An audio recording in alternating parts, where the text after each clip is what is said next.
Welcome to Chanakya academy classes. आज हम लोग डेली करंट अफेयर्स के सेशन में 3 नवंबर 2022 के इम्पोर्टेंट क्वेश्चंस यानी कि इम्पोर्टेंट करंट अफेयर्स के बारे में जानेंगे। साथ ही साथ उससे रिलेटेड जो भी इम्पोर्टेंट फैक्टर होगा उसी क्वेश्चन के बाद में हम लोग को जानकारी प्राप्त होगी। तो चलिए शुरू करते हैं। फर्स्ट क्वेश्चन है, हाल ही में विश्व बचत दिवस कब मनाया गया? इसमें ऑप्शन है 29 अक्टूबर, 31 अक्टूबर, 30 अक्टूबर और इनमें से कोई नहीं। तो इसका करेक्ट आंसर है 31 अक्टूबर। नेक्स्ट क्वेश्चन, इससे रिलेटेड हम लोग कुछ जो महत्वपूर्ण दिवस है अक्टूबर मंथ का उसके बारे में जानते हैं। जैसे कि 1 अक्टूबर को अंतर्राष्ट्रीय वृद्धजन दिवस, राष्ट्रीय स्वैच्छिक रक्तदान दिवस, 4 अक्टूबर को विश्व पशु दिवस, 5 अक्टूबर को विश्व शिक्षक दिवस, 7 अक्टूबर विश्व कपास दिवस, विश्व मुस्कान दिवस, 8 अक्टूबर विश्व प्रवासी पक्षी दिवस, भारतीय वायुसेना दिवस, 9 अक्टूबर विश्व डाक दिवस, 10 अक्टूबर विश्व मानसिक स्वास्थ्य दिवस, 11 अक्टूबर अंतर्राष्ट्रीय बालिका दिवस, 12 अक्टूबर विश्व गाठिया दिवस, 13 अक्टूबर अंतर्राष्ट्रीय आपदा न्यूनीकरण दिवस, 14 अक्टूबर अंतर्राष्ट्रीय ई चारा दिवस, 15 अक्टूबर विश्व छात्र दिवस, साथ ही साथ ग्रामीण महिला अंतर्राष्ट्रीय दिवस, 16 अक्टूबर विश्व खाद्य दिवस। सेकंड क्वेश्चन है हम लोग का, हाल ही में आपदाओं से निपटने के लिए कौन सा राज्य आपदा प्रबंधन योद्धा तैयार करेगा? इसके ऑप्शंस हैं बिहार, असम, ओडिशा और महाराष्ट्र। इसका करेक्ट आंसर है ओडिशा। ओडिशा के बारे में कुछ इम्पोर्टेंट फैक्टर हम लोग जान लेते हैं जो हम लोग के आने वाले कॉम्पिटिटिव एग्जाम्स के लिए बहुत ही इम्पोर्टेंट होने वाले हैं और इससे क्वेश्चंस बनने की संभावना बहुत अधिक है। तो चलिए उड़ीसा के बारे में कुछ इम्पोर्टेंट फैक्टर देखते हैं। ओडिशा के मुख्यमंत्री ने किसानों के लिए पहला कृषि क्रेडिट पोर्टल सफल लॉन्च किया। ओडिशा सरकार ने संविदा भर्ती को समाप्त किया है। अश्विनी वैष्णव ने भुवनेश्वर में भारत के पहले एल्यूमिनियम फ्लैट रेक का उद्घाटन किया। ओडिशा में हैंगिंग सोलर फेंसिंग लगाई गई। भुवनेश्वर में कलिंगा स्टेडियम में फीफा अंडर 17 महिला विश्व कप शुरू हुआ है। ओडिशा के मुख्यमंत्री ने फुटबॉल फॉर ऑल कार्यक्रम का शुरुआत किया है। नेक्स्ट क्वेश्चन की ओर आगे बढ़ते हैं। हाल ही में भारत ने किस देश को हराकर सुल्तान जोहर कप जीता है? ये कप फुटबॉल से रिलेटेड है। सुल्तान जोहर कप, इसके ऑप्शंस हैं बांग्लादेश, अफगानिस्तान, पाकिस्तान और ऑस्ट्रेलिया। इसका करेक्ट आंसर होगा ऑस्ट्रेलिया। भारत ने ऑस्ट्रेलिया को हराकर सुल्तान जोहर कप 2022 जीता है। नेक्स्ट क्वेश्चन की ओर आगे बढ़ते हैं हम लोग। हाल ही में बांग्लादेश फिल्म महोत्सव के 4थे संस्करण का उद्घाटन कहाँ किया गया? पहला ऑप्शन है ढाका, काठमांडू, कोलकाता, इनमें से कोई नहीं। इसका करेक्ट आंसर है कोलकाता। नेक्स्ट क्वेश्चन की ओर आगे बढ़ते हैं। हाल ही में किस राज्य के रंजनगांव में इलेक्ट्रॉनिक्स मैन्युफैक्चरिंग क्लस्टर विकसित किया जाएगा? इसके ऑप्शंस हैं गुजरात, महाराष्ट्र, हरियाणा, इनमें से कोई नहीं। इसका करेक्ट आंसर होगा महाराष्ट्र। महाराष्ट्र के बारे में कुछ इम्पोर्टेंट फैक्टर्स के बारे में जान लेते हैं। महाराष्ट्र सरकार नीति आयोग जैसी एक संस्था की स्थापना करेगी। संपत्ति पंजीकरण को डिजिटलाइज्ड करने वाला पहला राज्य महाराष्ट्र बना है। मारवत उत्सव नागपुर में मनाया गया है। महाराष्ट्र के उप मुख्यमंत्री ने वंदे मातरम पहल की शुरुआत की है। देश की पहली electronic double decker AC bus Mumbai में शुरू हुई है। नेक्स्ट क्वेश्चन की ओर आगे बढ़ते हैं। हाल ही में लुइस इनासियो लूला डी सिल्वा किस देश के नए राष्ट्रपति बने हैं? इसके ऑप्शन है स्वीडन, ब्राज़ील, सिंगापुर, इथोपिया। इसका करेक्ट आंसर है ब्राज़ील। यहाँ पर आप लोग को बगल में दिख रहा है लूला डी सिल्वा का ये पिक्चर है, जो ब्राजील के नए राष्ट्रपति के रूप में निर्वाचित हुए हैं। चलिए, और अभी जो कुछ देशों में नए प्रधानमंत्री या राष्ट्रपति चुने गए हैं जो हमारी परीक्षा की दृष्टि से इम्पोर्टेंट होने वाले हैं, उसके बारे में हम लोग जानते हैं। यूके यानी कि इंग्लैंड के नए प्रधानमंत्री ऋषि सुनक बने हैं। उल्फ क्रिस्टेसन स्वीडन के नए प्रधानमंत्री चुने गए हैं। अब्दुल लतीफ राशिद इराक के नए राष्ट्रपति चुने गए हैं।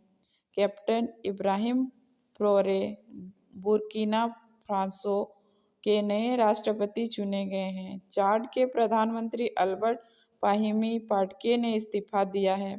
कैप्टन इब्राहिम चोरे बुर्किना फासो ने नए राष्ट्रपति चुने गए। जॉर्जिया मेलोनी इटली की पहली प्रधानमंत्री बनेगी। नेक्स्ट क्वेश्चन, हाल ही में केंद्रीय शिक्षा मंत्री धर्मेंद्र प्रधान ने कहा दूसरे राष्ट्रीय मॉडल वैदिक स्कूल का उद्घाटन किया है? इसका ऑप्शन है देहरादून, मुंबई, पुरी, इनमें से कोई नहीं, तो इसका करेक्ट आंसर होगा पुरी। चलिए नेक्स्ट क्वेश्चन की ओर आगे बढ़ते हैं। हाल ही में किस राज्य में स्थित मोमलू गुफा को पहली भारतीय भू विरासत साइट के रूप में मान्यता मिली है? ऑप्शंस हैं लद्दाख, मेघालय, हिमाचल प्रदेश, इनमें से कोई नहीं। इसका करेक्ट आंसर होगा मेघालय। नेक्स्ट क्वेश्चन, हाल ही में फीफा अंडर 17 महिला विश्व कप किसने जीता है? इसके ऑप्शंस हैं स्पेन, फ्रांस, इटली, इनमें से कोई नहीं। इसका करेक्ट आंसर है स्पेन। नेक्स्ट क्वेश्चन, हाल ही में कौन सी राज्य सरकार ने समान नागरिक संहिता लागू करने के लिए समिति का गठन करेगी? इसका ऑप्शन है केरल, गुजरात, महाराष्ट्र, हरियाणा। इसके करेक्ट ऑप्शन है गुजरात। ये जो समान नागरिक संहिता है, पहले से हमारे देश में सिर्फ एक ही राज्य पर लागू है, वह राज्य है गोवा। इसके बाद सेकंड गुजरात में लगने वाला है, उसके लिए सरकार ने एक समिति का गठन किया है। चलिए गुजरात राज्य के बारे में कुछ इम्पोर्टेंट फैक्टर्स देख लेते हैं जो हमारी परीक्षा की दृष्टि से महत्वपूर्ण होने वाले हैं। जल जीवन मिशन के तहत 100% घरेलू नल कनेक्शन वाला राज्य गुजरात बना है। नरेंद्र मोदी द्वारा गांधीनगर में mission school of excellence launch किया गया। 12वां डिफेंस एक्सपो गांधीनगर में शुरू हुआ है। गुजरात का मोढेरा भारत का पहला 24x7 सौर ऊर्जा संचालित गांव घोषित हुआ है। गुजरात के मुख्यमंत्री ने IFFCO नैनो यूरिया छिड़काव हेतु योजना शुरू की है। सब्सिडी के साथ सेमीकंडक्टर नीति शुरू करने वाला पहला राज्य गुजरात बना है। गुजरात पुलिस की EFIR प्रणाली का उद्घाटन अमित शाह ने किया। इसके साथ ही एक और इम्पोर्टेंट फैक्टर गुजरात के बारे में है, वो है गुजरात के जामनगर शहर में अंतर्राष्ट्रीय ट्रेडिशनल सेंटर बनाया जा रहा है, जो विश्व का पहला ट्रेडिशनल सेंटर फॉर मेडिसिन होगा। चलिए नेक्स्ट क्वेश्चन की ओर आगे बढ़ते हैं। हाल ही में भारतीय नौसेना ने किस देश के साथ प्रथम त्रिपक्षीय अभ्यास में भाग लिया है? इसके ऑप्शंस हैं तंजानिया, मोजाम्बिक, उपयुक्त दोनों और इनमें से कोई नहीं। इसका ऑप्शन है उपयुक्त दोनों, यानी कि भारत, तंजानिया और मोजाम्बिक तीनों देशों ने मिलकर एक त्रिपक्षीय अभ्यास शुरू किया है। नेक्स्ट क्वेश्चन की ओर आगे बढ़ते हैं। हाल ही में किस देश ने अपनी नई राष्ट्रीय सुरक्षा नीति जारी की है? ऑप्शंस हैं रूस, अमेरिका, चीन, इनमें से कोई नहीं। इसका करेक्ट आंसर है अमेरिका।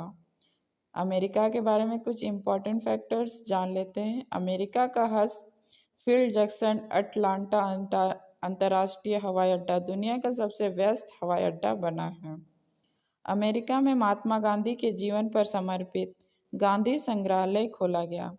अमेरिका में एक दशक के बाद पोलियो का पहला मामला दर्ज किया गया है। अमेरिका की सीनेट यानी कि अमेरिका की जो संसद है, जिसे भारत में संसद के नाम से जाना जाता है उसे ही अमेरिका में सीनेट के नाम से जाना जाता है। अमेरिका की सीनेट ने गन कंट्रोल विधेयक पारित किया है। नेक्स्ट क्वेश्चन की ओर आगे बढ़ते हैं। हाल ही में वर्ष 2022 में नौसेना कमांडरों के सम्मेलन में दूसरे चरण की शुरुआत कहाँ हुई है? इसका ऑप्शन है जयपुर, कोलकाता, नई दिल्ली, इनमें से कोई नहीं। इसका करेक्ट आंसर है नई दिल्ली। नेक्स्ट क्वेश्चन की ओर आगे बढ़ते हैं। हाल ही में कौन G20 शिखर सम्मेलन के सिविल सोसाइटी के अध्यक्ष के रूप में नियुक्ति हुई है? इस बार का जो G20 शिखर सम्मेलन है वो भारत में आयोजित होने वाला है, इसीलिए भारत के जो G20 शिखर सम्मेलन के सिविल सोसाइटी की अध्यक्ष है उसे अमृता नंदन मई को चुना गया है, जो एक सोशल वर्कर है। नेक्स्ट क्वेश्चन की ओर आगे बढ़ते हैं।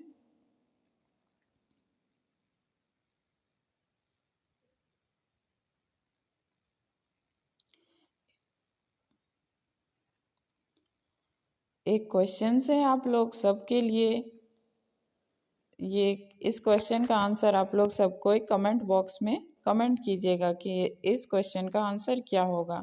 हाल ही में कहाँ भगवान शिव की सबसे ऊंची प्रतिमा का अनावरण किया गया है? ऑप्शन से आप लोगों के लिए जयपुर, कोलकाता, नाथद्वारा, इनमें से कोई नहीं। ये भगवान शिव की जो प्रतिमा है इसका नाम विश्वास स्वरूपम है। तो ये आप लोग को बताना है कि इनमें से किस स्थान पर भगवान शिव की सबसे ऊंची प्रतिमा का अनावरण किया गया है। आज के लिए इतना ही। Thank you for watching. आप लोगों को वीडियो पसंद आई, कुछ स्पेशल जानकारी मिला होगा तो लाइक, शेयर एंड सब्सक्राइब करें। Thank you. मिलते हैं नेक्स्ट वीडियो में नए नॉलेज के साथ। धन्यवाद।